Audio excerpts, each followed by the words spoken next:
Sekarang saya akan mendemonstrasikan untuk pemanggilan modul 12 sampai 16 untuk tugas Daspro kami.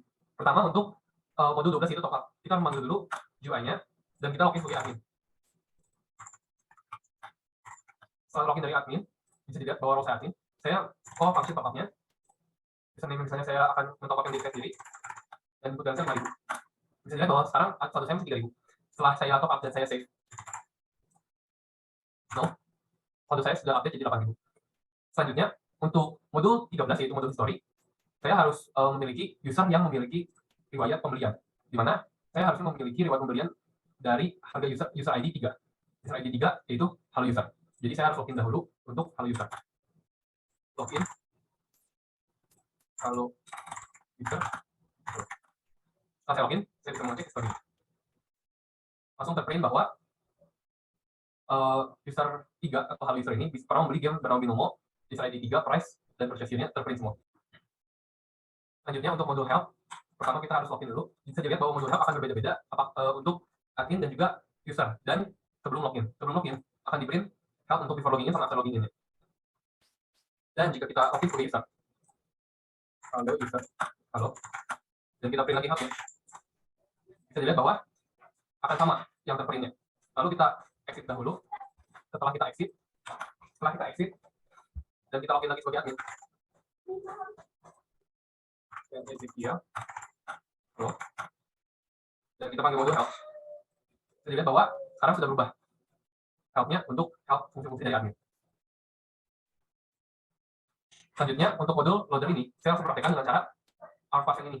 Jika saya ingin memanggil GUI-nya, saya harus juga menginclude folder yang dimana saya ingin load, yaitu save file 1. Jika saya tidak include folder ini, tidak akan bisa. Jadi saya include save file 1, baru akan terbuka dengan save file 1 terload di working directory-nya. Selanjutnya, untuk modul saver. Untuk modul saver yang sudah saya demonstrasikan untuk modul top up juga, misalnya saya login dulu untuk menjadi admin,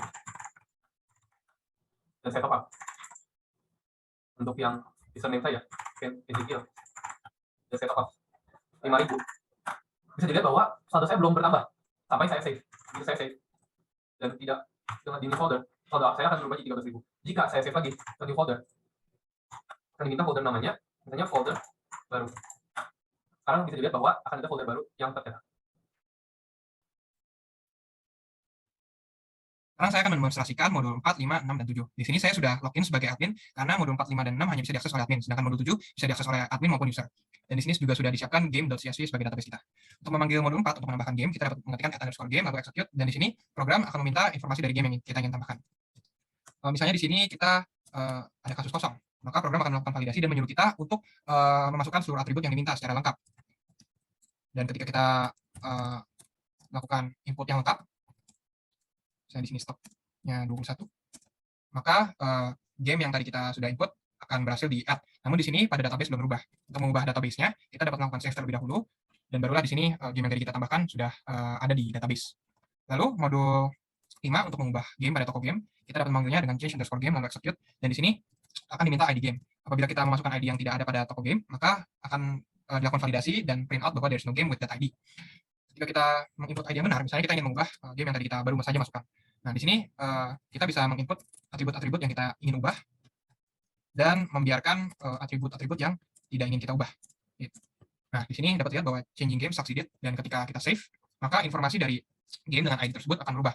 Yang tadinya namanya Marvel jadi Marvel, lalu kategorinya jadi superhero. Terus untuk yang tidak kita ubah tadi, informasinya tetap sama.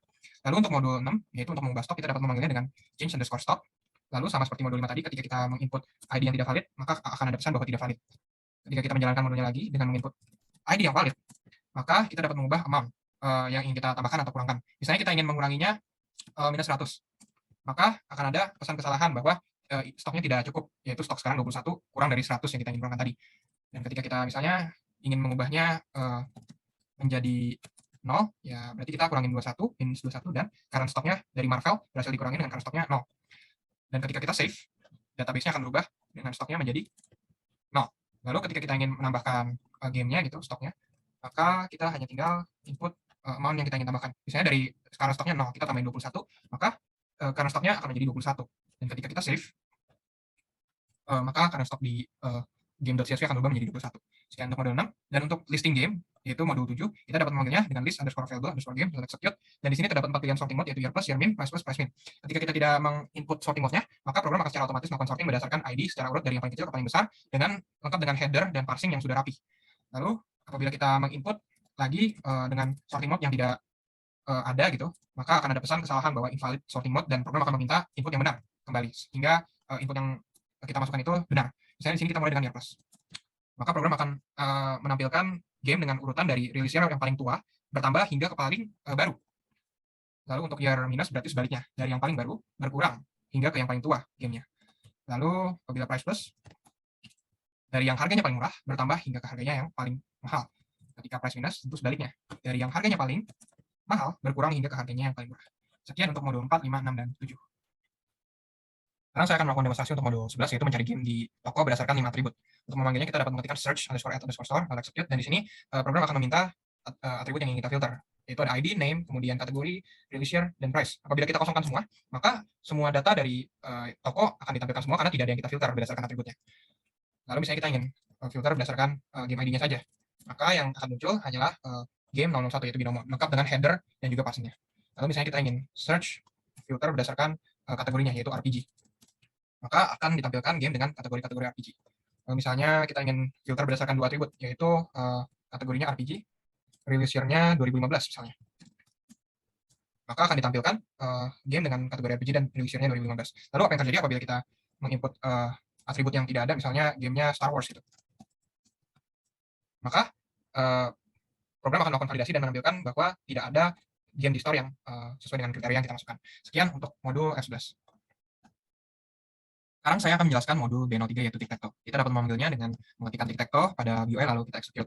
Nah, di sini akan muncul board status secara otomatis, dan setiap kotaknya ada pagar, yang berarti kotak tersebut belum terisi. Apabila kita memasukkan kotak yang tidak valid, misalnya 30,30, akan ada pesan validasi berupa invalid location, dan program akan meminta pemain yang sama untuk mengulangi input lokasinya.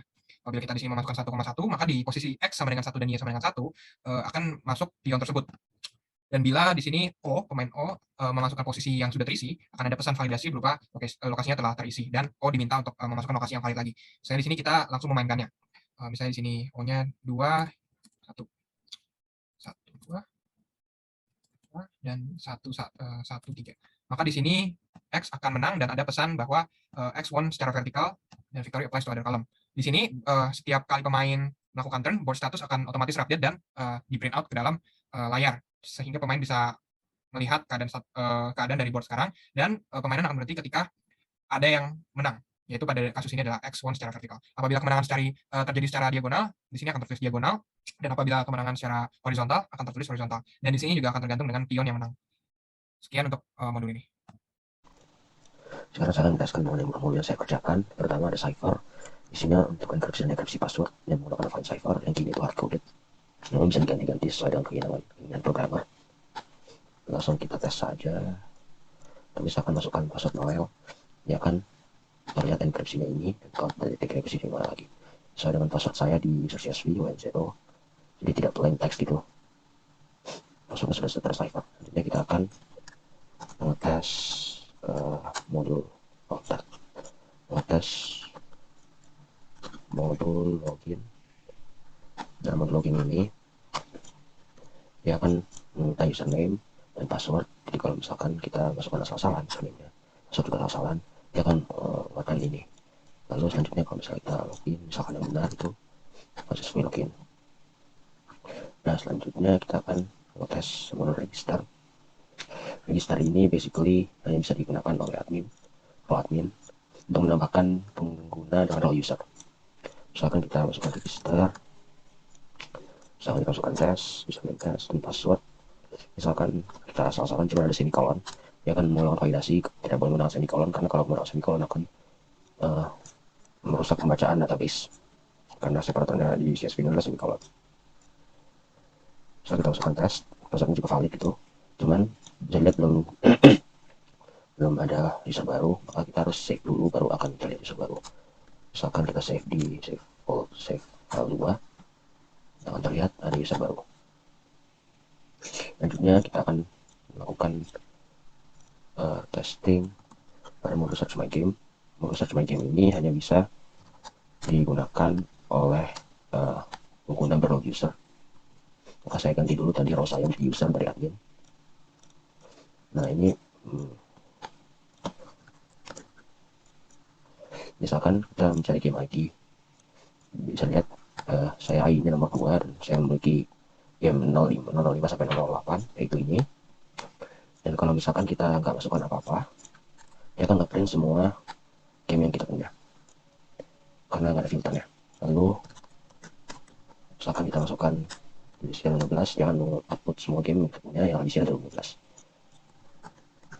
Kalau misalkan kita acak-acakan, misal 7, 6, 1 itu, nah dia akan melakukan ini.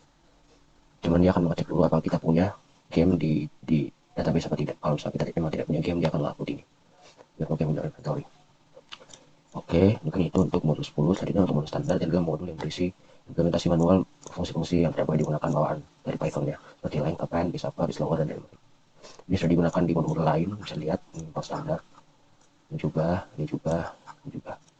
Ya, mungkin itu dari saya. Terima kasih.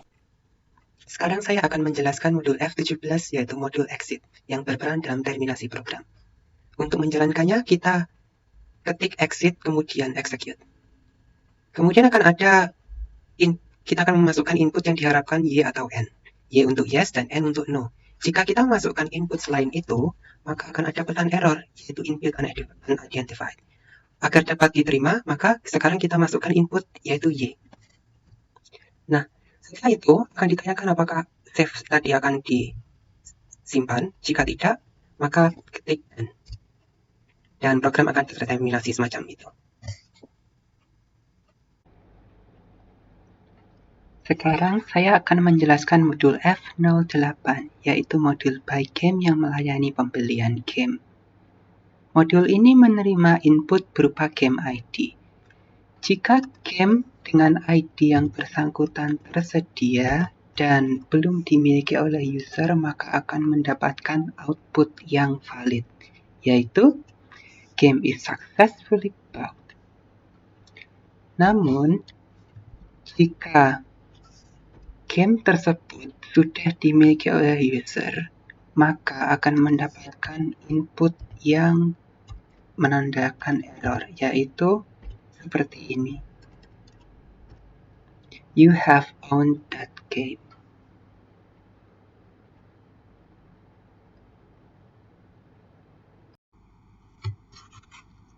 Sekarang saya akan menjelaskan modul F09, yaitu modul list game yang menyajikan game yang dimiliki oleh pengguna. Jika pengguna sudah pernah membeli game, maka modul ini akan langsung menyajikan game yang dimiliki pengguna tersebut dengan output seperti ini. Namun, jika pengguna tersebut masih belum pernah membeli game, maka data yang akan ditampilkan oleh modul ini adalah kosong, sehingga output yang dihasilkan adalah seperti ini.